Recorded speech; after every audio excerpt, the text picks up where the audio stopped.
Сәлем достар, бүгін сіздерге мексиканский деген салаттың рецептін ұсынбақшымын. Мерекелік дастарханға міндетті түрде жасап көріңіздер, өте дәмді болып шығады және барлық қонақтарыңызға ұнайды. Ең алдымен тауықтың төс етін осындай кубиктап турап аламыз. Оған қара бұрыш, тұз, паприка қосып және де сарымсақты ұсақтап турап, сұйық май қосамыз және де бір ас қасық крахмал қосамыз, араластырамыз. Және де біраз соевый соус қосып 10-15 минутқа қалдырамыз. Одан кейін оны қызған табада кішкене сұйық май құйып, дайын болғанша қуырып аламыз. Өте тез дайын болады, бір 10-15 минутта осылай араластырып отырып. Енді қиярымызды аламыз, оны бірінші ұзын шақтап турап алып, осындай бөліктерге бөлеміз. Ортасындағы жерін осылай алып тастауға да болады. Ал қызанақты мен осындай 4 бөлікке бөлдім. Менде кішірек қызанақ болғандықтан, енді оны өз қалауларыңыз бойынша турасаңыздар да болады.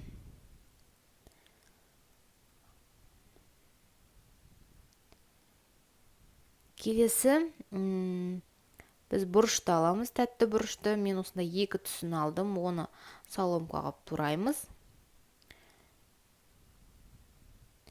Оның үстіне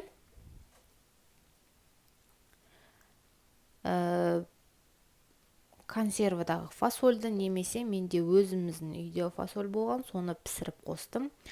Және де кукуруз консервадегі. Және де тағы да чеснок, оған қара бұрыш, паприка қосып, үстіне қызып тұрған майды құйып, тоже осы салатымызға қосамыз.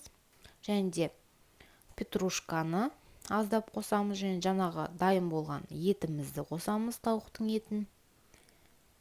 Және дайындаған соусымызды салып, соевый соус құйып араластырамыз. Және де мен ұмытып кетіппін, корнишон міндетті түрде қосыңыздар, өте дәмді болады.